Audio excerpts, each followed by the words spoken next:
Ya teman-teman semua, baik lagi di Kapian News masih membahas kasus Subang. Di sini kita akan bahas tentang kuasa hukum Pak Rohman ya teman-teman. Kenapa kuasa hukum Pak Rohman ini bang? Ya beliau kan kuasa hukum dari Pak Yosef, Bu Mimin, Arigi, Abi dan ya keluarga Pak Yosef lah gitu kan ya.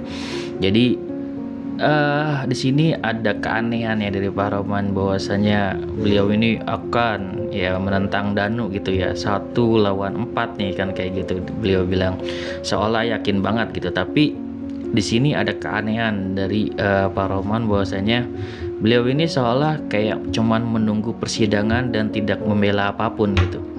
Entah apa karena memang Pak Yosefnya mau yang namanya mengungkapkan semuanya itu di persidangan gitu kan. Ada ungkapan dari Pak Yosef bahwasanya dia cuman nanti mau bicara setelah nanti mungkin persidangan kayak gitu, atau memang secara pengacara dia mungkin tidak memang ada kemampuan untuk hal tersebut gitu ya. Teman-teman bisa komentar sendiri ya, pasti itu jadi pertanyaan gitu.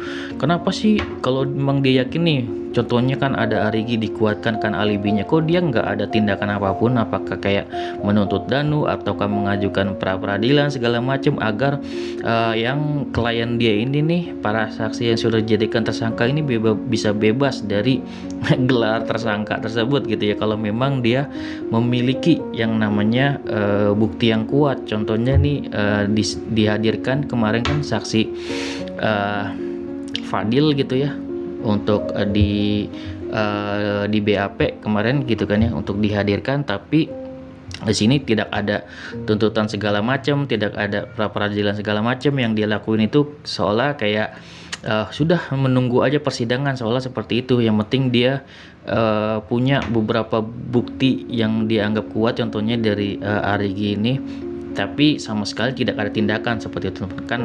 Menurut gua ada keanehan, apakah memang dia ini cuma omong doang gitu kan, apa memang tidak sanggup gitu untuk membela kliennya gitu. Harusnya kan ada tindakan nih, dan gue lihat ya untuk sekarang ini tidak ada tindakan apapun ya, hanya diam. Walaupun dia bilang ya Pak Yosef ini mau ngomong apapun salah kan kayak gitu. Makanya mungkin ya mungkin dari situ dia berpikir ya nanti mungkin di persidangan aja untuk bicaranya kayak gitu, seperti itu gitu ya.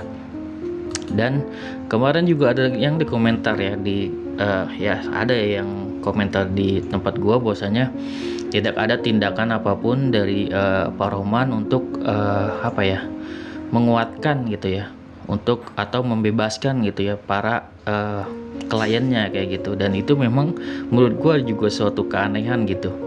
Hanya kayak mungkin berkoar di media gitu ya, tapi tidak ada tindakan yang nyata ya. Mungkin kalau tindakannya sekedar untuk ya kebetulan ada saksi gitu ya dari Arigi itu coba dihadirkan sama dia, tapi tidak ada tindakan lain. Kalau misalkan dia yakin gitu ya, coba teman-teman pikir, kalau misalkan dia yakin, kenapa dia tidak kayak mengajukan gitu kan ya, untuk kayak peradilan segala macam, atau gimana kayak gitu kan yang dia lakuin agar nih kliennya bebas gitu loh. Yang dia bisa lakuin sekarang ini seolah cuman menunggu aja gitu, menunggu terus sampai ini apa ya, kliennya ini ditahan gitu kan ya, baru nanti dia melakukan apa ya, pembelaan seperti itu. Seolah-olah seperti itu yang gue baca, karena gue lihat sini tidak ada kemajuan atau gerak-gerik yang Pak Rohman lakuin. Menurut gue kayak gitu, hanya selalu kalau setiap diwawancara mungkin sama mungkin Mbak Suci kemarin atau media lain atau Tribun atau di mana gitu kan, ya, perkataan beliau ya cuman itu aja yang membantah yang namanya apa yang dikatakan Danu, seperti itu aja, kayak muter-muter aja, sama mungkin seperti ya Pak Yosef gitu ya, ngomongnya muter-muter itu aja gitu ya. Tapi di sini gue juga tetap ya, menurut gue berada di kebenaran ya teman-teman. Siapapun yang benar nanti, Pak Yosef benar ya gue terima gitu. Kalau misalkan memang Pak Yosef benar dan memiliki bukti-bukti yang ada, dan keluarganya semuanya kayak gitu, termasuk Bu Mimin.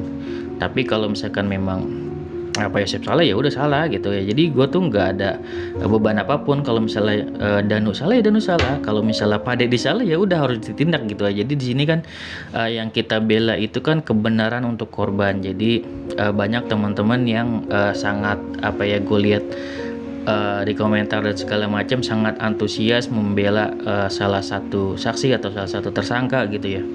Menurut gue pribadi ya, dari dulu gue selalu berprinsipnya bahwasanya setiap saksi itu berpotensi menjadi tersangka, dan yang kita pegang ini adalah keadilan untuk kedua korban gitu. Kalau misalkan memang kita membela keadilan untuk kedua korban, ya siapapun nanti yang benar-benar salah atau pelakunya, yaitu ya harus dihukum gitu. Dan kita tidak bisa tidak bisa yang namanya egois mempertahankan opini kita sendiri seperti itu. Dan makanya di situ gue sangat menghargai opini-opini dari teman-teman semua, bahwasanya setiap setiap kemungkinan itu bisa terjadi, dan hal kemungkinan itu terjadi nanti di persidangan ya, bahwasanya nanti diungkap semua, dihadirkan semua gitu. Sekarang ini kan posisinya kayak prarekonstruksi aja gitu kan ya, itu kan memang baru satu pihak, baru di Danu doang, dan memang tidak akan mungkin lengkap kecuali semua saksinya itu berkumpul untuk ya rekonstruksi, itu baru lengkap, karena pasti banyak banget ada beberapa perubahan kayak gitu. Banyak yang bilang juga isunya bahwasanya yang dibilang Danu itu benar. Kalau Pak Yosef kan dibilang gitu, mungkin benar gitu ya apa yang dibilang Danu tentang prarekonstruksinya, tapi pelakunya mungkin digantikan, harusnya mungkin bukan Pak Yosef, mungkin siapa gitu kan ya.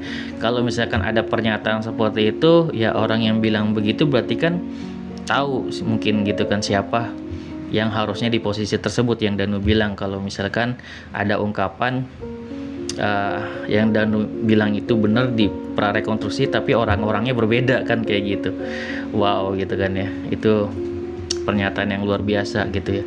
Memang ada keanehan dari dulu Pak Yosef ya, kayak dibilang keterlibatan yayasan tidak ada keterlibatan, tapi tahunnya memang ada keterlibatan kan kayak gitu ya. Seolah-olah Pak Yosef ini kayak menyimpan suatu rahasia bahwasanya ada loh orang lain yang terlibat dalam kasus ini, kayak seperti itu. Hal besar itu ya mungkin akan terungkap nanti di persidangan. Kalau misalkan dia tidak bisa yang namanya mengungkapkan atau membela diri dia sendiri akan ya bukti-bukti gitu ya yang sudah dituduhkan ke dia, ya otomatis ya dia akan terkena hukumannya. Tapi kalau misalkan Pak Yosef ini bisa untuk membela dirinya segala macam dan bisa memberikan bukti yang kuat gitu ya, ya otomatis dia akan terbebas kayak gitu teman-teman. Dan di sini ya tentunya yang akan titik beratkan ya ke Danu ya teman-teman. Kalau misalkan memang di sini Danu berbohong gitu ya, ya tentunya di sini Danu akan dihukum sangat berat ya teman-teman. Jika memang ada isu gitu kan bahwasanya Danu ini melindungi orang lain kayak gitu dalam kasus ini seperti itu, ya bakal dihukum berat ya teman-teman kalau Danu sampai berbohong lagi seperti itu. Dan banyak dari teman-teman semua yang yakin bahwasanya Danu itu tidak berbohong kayak gitu ya. Kalau gue pribadi ya seperti balik lagi ya, Danu berbohong atau enggak, Pak Yosef bener apa enggak, Danu bener atau enggak, nanti kita lihat di persidangan. Kalau gue sih membela kebenaran untuk kedua korban, jadi siapapun yang salah ya harus ditindak sesuai hukum yang ada kayak gitu. Jadi ya di sini kalau ada materi-materi yang gue sampein itu udah berdasarkan opini gue juga gitu. Jadi kita berhak beropini dan semoga kita saling menghargai opini kita dari masing-masing gitu ya. Jangan menyerang opini lainnya bahwasanya kenapa seperti itu. Sebaiknya kita jangan menyerang opini orang lain karena opini orang lain itu bisa jadi benar gitu daripada opini kita sendiri. Oke, segitu dari gue, semoga bermanfaat. Wassalamualaikum warahmatullahi wabarakatuh. See you next video teman-teman.